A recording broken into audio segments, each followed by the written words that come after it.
నమస్తే, welcome to Shri awareness. ముందుగా headlines. One family one entrepreneur పై సీఎం సమీక్ష. వన్ ఫ్యామిలీ వన్ ఎంటర్‌ప్రెన్యూర్ కార్యక్రమంలో ఎస్హెచ్జీలకు ప్రాధాన్యత ఇవ్వాలని వ్యాఖ్య. విజయవాడతో సహా తెలుగు రాష్ట్రాల్లో భూ ప్రకంపనలు, భయాందోళనకు గురైన జనం, ప్రాణభయంతో పరుగులు. సాగునీటి ప్రాజెక్టుల నిర్వహణ యుద్ధ ప్రాతిపదికన చేపడుతున్నామన్న మంత్రి నిమ్మల రామానాయుడు. డిసెంబర్ 2వ వారంలో సీఎం పోలవరం సందర్శిస్తారని వెల్లడి. వన్ ఫ్యామిలీ వన్ ఎంటర్‌ప్రెన్యూర్ లక్ష్యానికి అనుగుణంగా రాష్ట్రంలోని స్వయం సహాయక సంఘాలను ఆర్థికంగా పురోగతి సాధించేలా చూడాలని సీఎం చంద్రబాబు నాయుడు స్వేత్ మెప్మా అధికారులను ఆదేశించారు. ఇందుకోసం అన్ని ఎస్జీహెచ్ఏలను వాటి ఆదాయ ఆర్జన బట్టి 5 కేటగిరీలుగా విభజించాలని సూచించారు. వ్యవసాయ పరిశ్రమలు, సేవారంగం వారీగా ఆదాయ వివరాలు ఉండాలని అన్నారు. సచివాలయంలోని తన కార్యాలయంలో ముఖ్యమంత్రి సెర్ఫ్ మెప్మా అధికారులతో సమీక్ష సమావేశాన్ని నిర్వహించి పలు సూచనలు చేశారు. ఏడాదికి 1,00,000 కన్నా తక్కువ ఆదాయం వచ్చే అన్ని ఎస్హెచ్జీలను నాన్ లాక్పతిగా, 1,00,000 నుంచి 10 లక్షల వరకు, లాక్పతి 10 లక్షల పైన సంపాదిస్తే మైక్రో, 50 లక్షల కన్నా అధికంగా ఆదాయం వస్తే స్మాల్, 1 కోటి కన్నా ఎక్కువ ఆర్జిస్తే మీడియం కేటగిరీలుగా విభజించాలని అన్నారు. స్వయం సహాయక సంఘాలను ఎంఎస్ఎంఈలుగా రిజిస్ట్రేషన్ చేసే కార్యక్రమాన్ని వేగవంతం చేయాలని, తద్వారా కేంద్ర ప్రభుత్వం వివిధ పథకాల కింద అందించే ప్రోత్సాహకాలతో ఆయా సంఘాలకు లబ్ధి చేకూరుతుందని ముఖ్యమంత్రి చంద్రబాబు నాయుడు పేర్కొన్నారు. ఈ ఆర్థిక సంవత్సరంలో కనీసం 1,00,000 ఎంఎస్ఎంఈల రిజిస్ట్రేషన్లైనా చేయాలన్నారు. అలాగే ఈ కామర్స్ ప్లాట్ఫామ్లను వినియోగించుకుని ఆర్థికంగా బలోపేతమయ్యేలా స్వయం సహాయక బృందాల సభ్యులకు శిక్షణ అందజేయాలని చెప్పారు. ఎస్హెచ్జీ సభ్యుల తలసరి ఆదాయం రాష్ట్ర తలసరి ఆదాయం కన్నా చాలా తక్కువగా ఉందని, దీనిపై దృష్టి పెట్టి ఆదాయ మార్గాలు మెరుగుపరిచేలా ఆలోచన చేయాలని అన్నారు. తెలుగు రాష్ట్రాల్లో భూ ప్రకంపనలు ప్రజలను తీవ్ర భయాందోళనకు గురిచేస్తాయి. 2 తెలుగు రాష్ట్రాల్లో పలు జిల్లాల్లో భూమి సెకన్ల పాటు కంపించింది. ఎన్టీఆర్ జిల్లా విజయవాడలో పలు సెకన్ల పాటు భూమి కంపించింది. జగ్గైపేట పరిసర గ్రామాల్లో సైతం భూమి కంపించిందని సమాచారం. దీంతో ఇల్లు, అపార్ట్మెంట్ల నుంచి ప్రజలు ప్రాణభయంతో బయటకు పరుగులు పెట్టారు. రాజమండ్రిలోనూ అతి స్వల్పంగా భూ ప్రకంపనలు వచ్చాయని తెలుస్తుంది. పెరగంచిప్రోలు, గంపలగూడెం, పాద తిరువూరులో ఉదయం 7:40 కొన్ని గంటల పాటు సెకన్ల పాటు ప్రకంపనలు వచ్చాయని స్థానికులు చెబుతున్నారు. తిరువూరు 15వ వార్డు కౌన్సిలర్ని. మరి ఈరోజు ఉదయం సుమారుగా 7:07 ఆ పరిసర ప్రాంతాల్లోనే నేను మంచం మీద పడుకొని ఉన్నాను. రాత్రి విజయవాడ వెళ్ళొచ్చి కొద్దిగా అంతా ఒళ్ళొప్పులుగా ఉండి పడుకొని ఇంకా కళ్ళు తెరవలేదు. అయితే అకస్మాత్తుగా మంచం ఎవరో ఊపుతున్నట్లుగా అనిపించి నేను కళ్ళు తెరిచి చూసేసరికి మంచం పక్కన ఎవరు కూడా లేరు. అటు ఇటు చూసి అసలు నాకు కొద్దిసేపు అయోమయం అయిపోయి నేను బయటకు ఉరికొచ్చాను. బయటకు వచ్చిన తర్వాత కొద్దిసేపటికి నాకు ముస్లిం బజారు కూడా అక్కడి నుంచి ఫోన్లు వచ్చి ఇట్లా మాకు భూకంపం వచ్చిందని చెప్పారు. అప్పుడు నాకు కన్ఫర్మ్ అయింది ఈ భూకంపం వచ్చి ఉంటుందని. రాష్ట్ర వ్యాప్తంగా ఉన్న సాగునీటి ప్రాజెక్టుల నిర్వహణ పనులను యుద్ధ ప్రాతిపదికన చేపట్టి ప్రతి ఎకరాకు నీళ్లొచ్చేలా, ప్రతి గ్రామానికి తాగునీరు అందించేలా రాష్ట్ర ప్రభుత్వం చర్యలు తీసుకుంటుందని జలవనరుల శాఖ మంత్రివర్యులు నిమ్మల రామానాయుడు తెలిపారు. పోలవరం, ఇతర ప్రాజెక్టులు, నదుల అనుసంధానం, వాటర్ పాలసీపై సీఎం చంద్రబాబు నాయుడు సుదీర్ఘ రివ్యూ చేపట్టారని తెలిపారు. ఏపీ రాష్ట్రానికి జీవనాడి అయిన పోలవరం ప్రాజెక్టును ఒక యజ్ఞంలా 2027 నాటికి నిర్మాణం పూర్తి చేసేలా సీఎం చంద్రబాబు నాయుడు ఆదేశాలు జారీ చేశారని అన్నారు. ఇందులో భాగంగా డిసెంబర్ 2వ వారంలో ముఖ్యమంత్రి చంద్రబాబు నాయుడు పోలవరం ప్రాజెక్టును సందర్శిస్తారని, అదే రోజు పోలవరం నిర్మాణానికి సంబంధించిన టైం షెడ్యూల్ ను సైతం విడుదల చేస్తారని తెలిపారు. పోలవరం ప్రాజెక్టు ఎందుకంటే ఆంధ్రప్రదేశ్ రాష్ట్రాన్ని ఒక కరువు రహిత రాష్ట్రంగా మార్చేటువంటి ప్రాజెక్టు, ఒక జీవనాడి, ఒక వరం ఆంధ్రప్రదేశ్ రాష్ట్రానికి. అటువంటి పోలవరం ప్రాజెక్టుకి గత 5 సంవత్సరాల వైఎస్ఆర్సీపీ పాలనలో నష్టం కంటే ద్రోహం ఎక్కువ జరిగిందనేటువంటి విషయాన్ని స్పష్టంగా చెప్పాల్సినటువంటి పరిస్థితి ఉంది.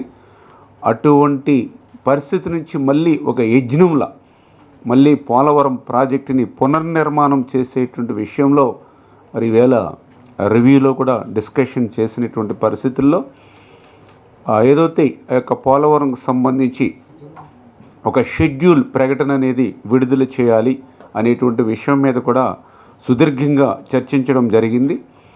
దానిలో భాగంగానే గౌరవ ముఖ్యమంత్రి చంద్రబాబు నాయుడు గారు ఈ నెల 2వ వారంలో పోలవరం మరి పర్యటించి ఆ పోలవరం వద్దనే ఆ యొక్క షెడ్యూల్ ఏదోటే డయాఫ్రమ్ వాల్, అదేవిధంగా ఈసీఆర్ఎఫ్ మెయిన్ డ్యామ్ ఎట్లా ఏ సమయానికి మనం ప్రారంభిస్తాం, ఏ సమయానికి పూర్తి చేస్తాం అనేది క్లియర్ కట్గా టైం బాండ్ పెట్టుకుని మరి ఒక షెడ్యూల్ని మనం పోలవరం ప్రాజెక్టు విజిట్ చేసి రెండవ వారంలోనే ఆ యొక్క షెడ్యూల్ని విడుదల చేసేటువంటి విధంగా ప్రణాళిక సిద్ధం చేసుకోమని చెప్పేసి కూడా ముఖ్యమంత్రి గారు మాకు ఆదేశించడం జరిగింది.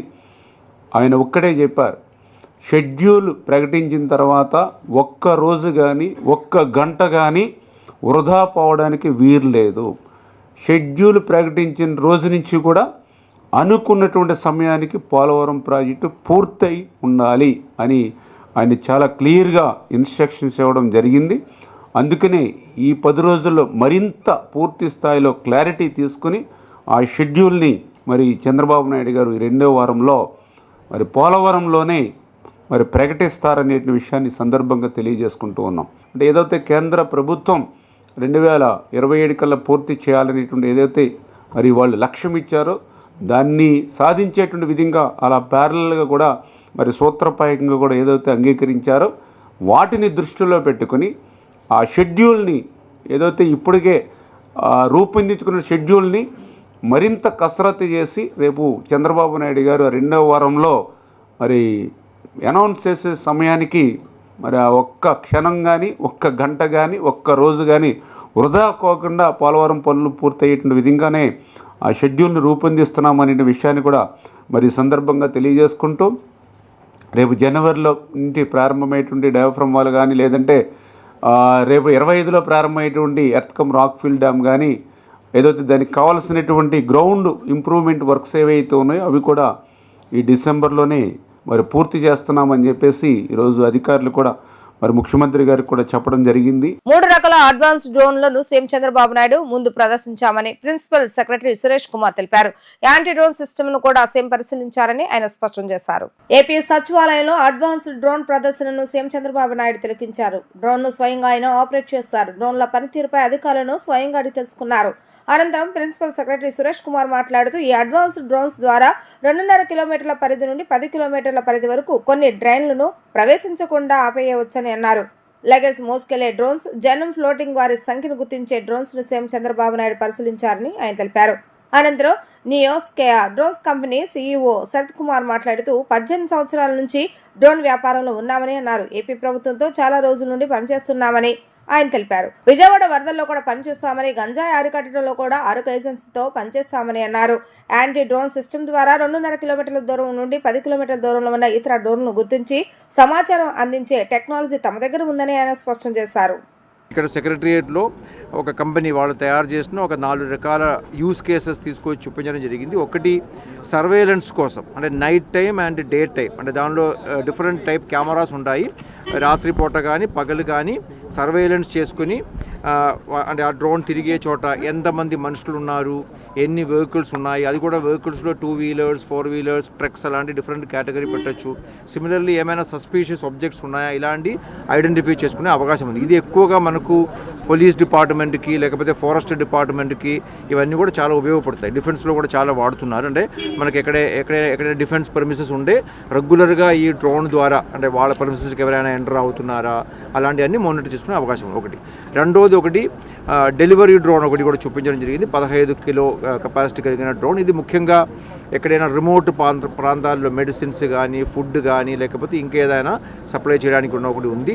ఇంకొకటి ముఖ్యంగా ఏంటంటే మనకు అంటే రెగ్యులర్ మానిటరింగ్ కోసం, అంటే ఒక లొకేషన్కి మనకి ఏమైనా లాంగ్ తీసుకోవాలి, సర్వే చేసుకోవాలి, ఒక ఏరియాకి సంబంధించిన బౌండరీ ఫిక్స్ చేసుకోవాలి, దానికి సంబంధించి చూపించాలి. ఇలాంటి యూస్ కేసెస్ ముఖ్యమంత్రి గారు కూడా ఆ రోజు మనకు అప్రూవల్ అయినప్పుడు చెప్పినంటే ఒక 100 యూస్ కేసెస్ నెక్స్ట్ 3 monthsలో డెవలప్ చేసి మన డిపార్ట్మెంట్స్ ద్వారా దాన్ని ఒక ఎస్ఓపి తయారు చేసి ఆ యూస్ కేసెస్ని మనం ఒక పైలట్గా ఇంప్లిమెంట్ చేసి విజయవంతమైన అన్నింటినీ కూడా మనం కమర్షియల్గా యూజ్ చేసుకోవాల్సిన అవసరం ఉంది.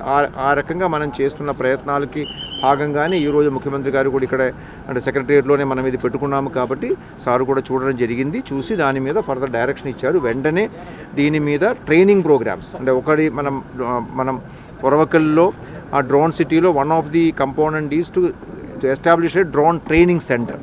అది త్వరలోనే అంటే అక్కడ ఆ సెటప్ వచ్చే లోపల ఒక బిల్డింగ్ ప్రైవేట్గా రెండెడ్ బిల్డింగ్ తీసుకొని త్వరలోనే స్టార్ట్ చేసుకోమని ఇప్పుడు డైరెక్షన్ ఇవ్వడం జరిగింది. మేము ఈ దిశగా ముందుకు వెళ్ళడం జరుగుతుంది. NeoSky Bengaluru based drone company. Almost 8 years నుంచి మనం డ్రోన్స్ బిజినెస్లో ఉన్నాము. ఇది రతన్ ఇండియా గ్రూప్లో ఒక సబ్సిడరీ. ఇది రతన్ ఇండియా అనేది మల్టిపుల్ బిజినెసెస్ ఈ-కామర్స్, డ్రోన్స్, ఈవీస్లో ఉన్న కంపెనీ. ఆంధ్రప్రదేశ్ గవర్నమెంట్తో మనం చాలా రోజుల నుంచి వర్క్ చేస్తున్నాము. మన వరదలు వచ్చినప్పుడు విజయవాడలో మా కార్గో డ్రోన్స్ ఇప్పుడు ఏదైతే చూపించామో ఇక్కడ, ఆ కార్గో డ్రోన్ మన విజయవాడలో డ్రోన్ డెలివరీస్ చేసింది, ఫుడ్, మిల్క్ ప్యాకెట్స్ అవన్నీ. ఇది కాకుండా అమరావతి డ్రోన్ ఫెస్టివల్లో మనం పార్టిసిపేట్ చేసాము. అక్కడ సీఎం గారి ముందు ఈ డ్రోన్ ఏదైతే మీరు ముందు చూస్తున్నారో ఇది సీఎం గారి ముందే ఫ్లై చేసింది. ఈ మధ్య కర్నూలులో కూడా ల్యాండ్ మ్యాపింగ్ యాక్టివిటీ కండక్ట్ చేశాము. మొన్న పాడేరులో గాంజా ప్లాంటేషన్ వగేరా కూడా చేశాము. ఇవాళ చూపిస్తున్నవి మల్టిపుల్ యూస్ కేసెస్ ఉన్నాయి. Law and order, security surveillance కోసం people detection, vehicle detection, fire detection, foreign object detection ఇవన్నీ చేశాము. ఇట్లాగే యాంటీ డ్రోన్ సొల్యూషన్స్ కూడా ఉన్నది మన దగ్గర.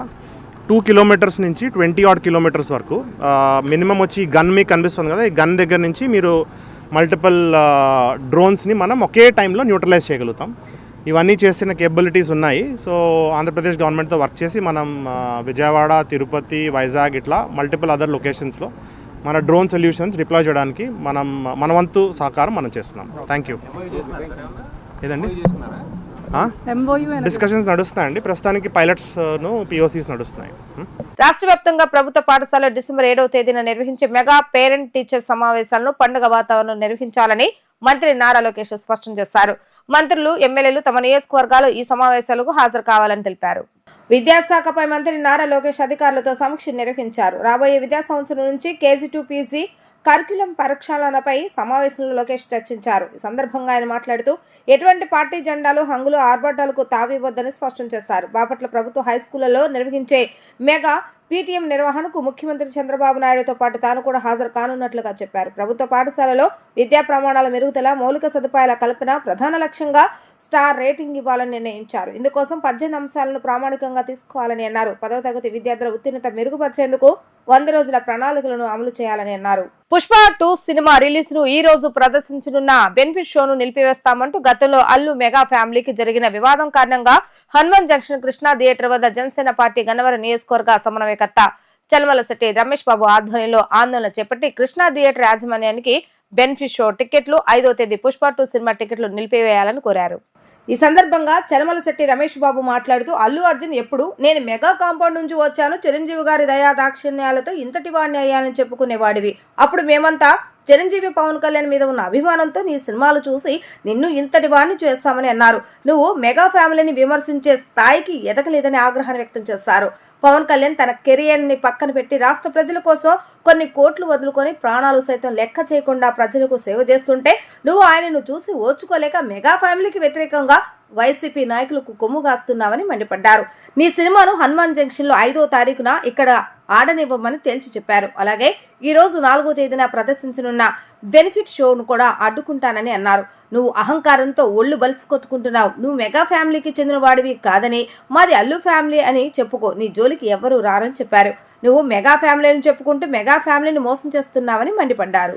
Allu Arjun mega family, mega compound, Chiranjeevi గారి దయాదాక్షిణ్యాల మీద పెరిగాను అని చెప్పి ఎప్పుడు చెప్పుకునే అల్లు అర్జున్ తప్పు చేస్తున్నాడు. మేమంతా మెగా అభిమానులుగాను, పవన్ కళ్యాణ్ గారి యొక్క జన సైనికులుగాను మేమందరం మీకు అల్లు అర్జున్ మీకు చెప్పేది ఒకటే, మేము ఖచ్చితంగా ఈ రోజున రేపు 5వ తారీఖున రిలీజ్ అయ్యే నీ సినిమాని ఖచ్చితంగా ఎదుర్కొంటాం. నీ పువ్వుని ఖచ్చితంగా ఎదుర్కొంటాం. నువ్వు చెవులో పువ్వు పెట్టుకోవాల్సిన పరిస్థితి, నువ్వేదో ఫైర్ అనుకుంటున్నావు. ఆ ఫైర్ అని చెప్పేసి నువ్వేదో అహంకారంతో ఒళ్ళు బలిసి నీ ఇష్టం వచ్చినట్టు ప్రవర్తిస్తున్నావు.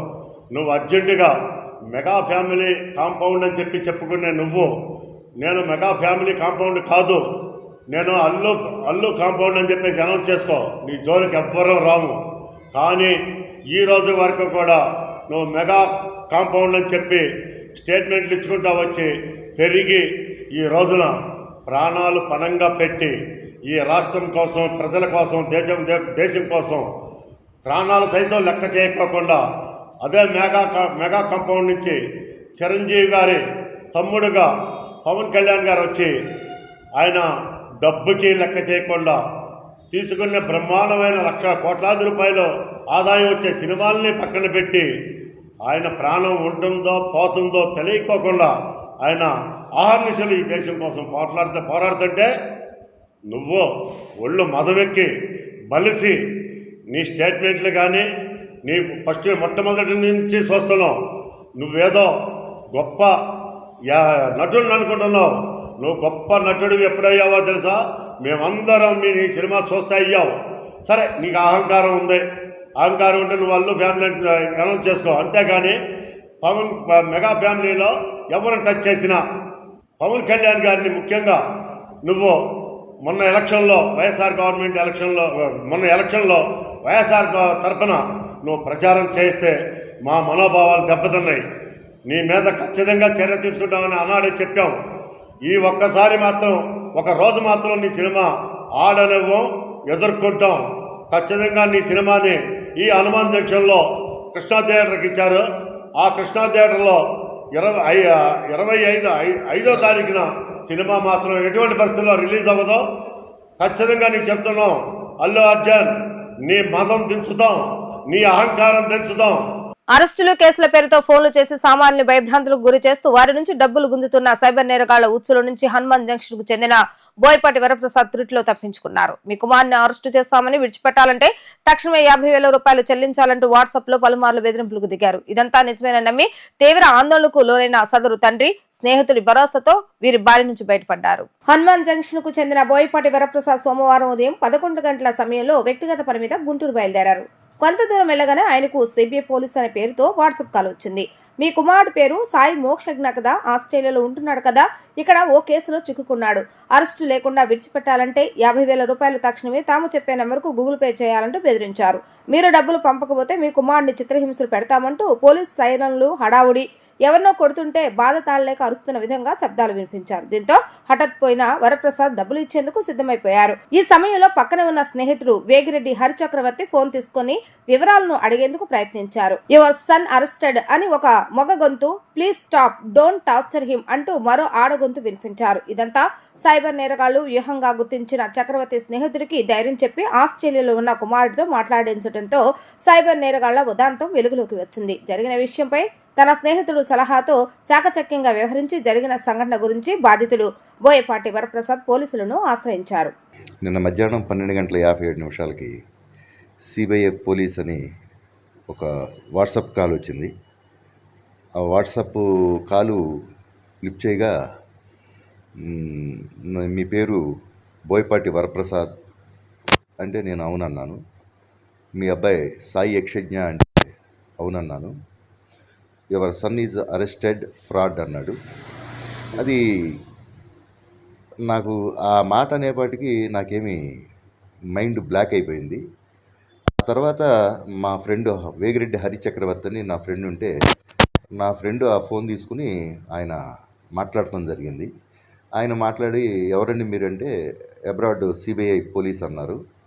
ఏంటంటే వాళ్ళ అబ్బాయి ఫ్రాడ్ చేశాడు, అరెస్ట్ చేశాము, ఇంకా కేసు ఏమీ నమోదు చేయలేదు, కేసు నమోదు చేయకుండా ఉండాలి అంటే గూగుల్ అకౌంటుకి ఒక 50,000 ట్రాన్స్ఫర్ చేయమని అడిగారు. అది వాడు ఫేక్ కాల్ అని అతను, నాకైతే మైండ్ బ్లాక్ అయిపోయి నేనేమి ఆలోచించడం లేదు. అతనికైతే, మా ఫ్రెండ్కి అయితే మాత్రం ఇది ఫేక్ కాలే అని చెప్పి అర్థమైపోయింది. అర్థమైపోయినాక మా అబ్బాయికి ఫోన్ చేస్తుంటే వాడు ఆఫీస్ టైమింగ్లో ఉండటం చేత ఫోన్ అవైలబిలిటీ లేక అది ఫోన్ లిఫ్ట్ చేయటం కుదరలేదు. ఆ తర్వాత 3 అవర్స్కి వాడే చాలా మిస్డ్ కాల్స్ ఉన్నాయి వాడికి. అంటే మా ఫ్రెండ్స్, మా రిలేటివ్స్ వాడికి కాల్ చేయడం, అవన్నీ మిస్డ్ కాల్స్ చూసి వెంటనే ఇమీడియట్లీగా ఆడు ఆఫీస్ టైం అవ్వగానే నాకు కాల్ చేసి ఏంటంటే ఇన్ని మిస్డ్ కాల్స్ ఉన్నాయన్నాడు. విషయాన్ని మా ఫ్రెండ్ చెప్పాడు. ఎలా సిబిఐ అని మీ ఫాదర్కి ఫోన్ వచ్చింది, అందుకని మీ ఫాదర్ కొంచెం కంగారు పడ్డారు, అందుకని మేము అందరం ఫోన్లు చేసామని. వాడైతే అదేం లేదు అని చెప్పారు. అయితే ఈ విషయం మా ఫ్రెండ్ వేగిరెడ్డి చక్రవర్తి ఎస్పీ గారి దృష్టికి కూడా తీసుకెళ్ళడం జరిగింది. దీని మీద అవేర్నెస్ పబ్లిక్లోకి తీసుకురావడానికి మేము కూడా ఒక పరిపరి విధాలుగా ఆలోచిస్తున్నాం. ఇది సైబర్ క్రైమ్స్ కాల్స్ అనేవి చాలా ఎక్కువగా ఉన్నాయి, దీన్ని నియంత్రించాలనే ఆలోచనలో మేము ఉన్నామని చెప్పడం జరిగింది ఎస్పీ గారు. బాపులపాడు మండలం మెగా ఫ్యామిలీని అడ్డం పెట్టుకుని పైకి వచ్చి వృద్ధి చెంది చివరకు మెగా ఫ్యామిలీనే విమర్శించే స్థాయికి ఎదిగిన అల్లు అర్జున్ కు షాక్ ఇచ్చిన జనసేన పార్టీ గన్నవరం నియోజకవర్గ సమన్వయకర్త చల్మలశెట్టి రమేష్ బాబు కాస్త వెనక్కి తగ్గారు. పుష్ప 2 సినిమా గన్నవరంలో ప్రదర్శనకు అనుమతి ఇవ్వాలని చెప్పిన ఆయనకు మెగా ఫ్యామిలీలోని మెగా బ్రదర్ నాగబాబు తనకు ఫోన్ చేశాడంటూ వృత్తిపరంగా ఎవరిని ఇబ్బంది పెట్టకూడదు, ఎవరిని విమర్శించకూడదు, అది మానవత్వం కాదని, అలాంటి వరం మనం కాదని, పుష్ప 2 మూవీకి హనుమాన్ జంక్షన్ లో ఎటువంటి ఇబ్బంది కలిగించరాదని తనకు పర్సనల్ గా ఫోన్ చేసి మెగా బ్రదర్ అయిన నాగబాబు మాట్లాడారని మీడియా సమావేశంలో తెలియజేశారు. ఈ కార్యక్రమంలో జనసేన నాయకులు బండిరెడ్డి రామకృష్ణ, జనసేన నాయకులు పాల్గొన్నారు. అల్లు అర్జున్ గారి సినిమా గురించి నేను కొంత స్టేట్మెంట్ ఇవ్వడం జరిగింది. ఆ స్టేట్మెంట్ గురించి మా కృష్ణా జిల్లా జనసేన పార్టీ నాయకులు, మా జిల్లా ప్రెసిడెంట్ గారు అయినటువంటి బండిరెడ్డి రామకృష్ణ గారు, అలాగే పిక్చర్ ప్రొడ్యూసర్ గారు అయినటువంటి డిస్ట్రిబ్యూటర్ గారు అయినటువంటి మా గౌరవనీయులు ధర్మేంద్ర గారు, అలాగే చింతా రవివర్మ, శేఖర్ గారు అందరి సమక్షంలో ఇప్పుడే నాగబాబు గారు నాకు ఫోన్ చేయడం జరిగింది. నాగబాబు గారు మా జనసేన పార్టీ రాష్ట్ర జనరల్ సెక్రటరీ గారు అయినటువంటి మా అత్యంత ఇష్టలు, నేను అత్యంతంగా ప్రేమించే మా నాగబాబు గారి ఆదేశాల మేరకు, నేను మా మిత్రుల యొక్క మనోభావాల మేరకు నేను పొద్దున స్టేట్మెంట్ని మా నాగబాబు గారు పిక్చర్లని ఆపటం మనం సమంజసం కాదు, అది వద్దు, అలా వాళ్ళకి నష్టం కలిగించడం, ఎవరికీ కూడా నష్టం కలిగించడం మన పార్టీ యొక్క ఉద్దేశం కాదు అని ఇటువంటి ఇంకా చాలా నాకు మంచి సందేశాన్ని చెప్పి ఆ విధంగా నన్ను దీంట్లో కూలైపోమంటం జరిగింది. నేను ఆ విధంగా ఆయన ఆదేశాల మేరకు, పార్టీ అధిష్టానం ఆదేశాల మేరకు నేను మా గౌరవనీయుల యొక్క సమక్షంలో నేను పొద్దున చేసింది విరమించుకుంటున్నాను. థియేటర్ వారికి కూడా సినిమా ఆడించుకోమని నేను ఇది చేస్తున్నాను. వార్తలు ముగించే ముందు హెడ్లైన్స్ మరొకసారి. వన్ ఫ్యామిలీ వన్ ఎంటర్‌ప్రెన్యూర్ పై సీఎం సమీక్ష. వన్ ఫ్యామిలీ వన్ ఎంటర్‌ప్రెన్యూర్ కార్యక్రమంలో ఎస్హెచ్జీలకు ప్రాధాన్యత ఇవ్వాలని వ్యాఖ్య. విజయవాడతో సహా తెలుగు రాష్ట్రాల భూ ప్రకంపనలు, భయాందోళనకు గురైన జనం, ప్రాణభయంతో పరుగులు. సాగునీటి ప్రాజెక్టుల నిర్వహణ యుద్ధ ప్రాతిపదికన చేపడుతున్నామన్న మంత్రి నిమ్మల రామానాయుడు. డిసెంబర్ 2వ వారంలో సీఎం పోలవరం సందర్శిస్తారని వెల్లడి. ఇవి రోజు వార్తా విశేషాలు. మళ్ళా తిరిగి ప్రసారం వార్తలు మళ్ళీ కలుద్దాం. అంతవరకు సెలవు, నమస్కారం.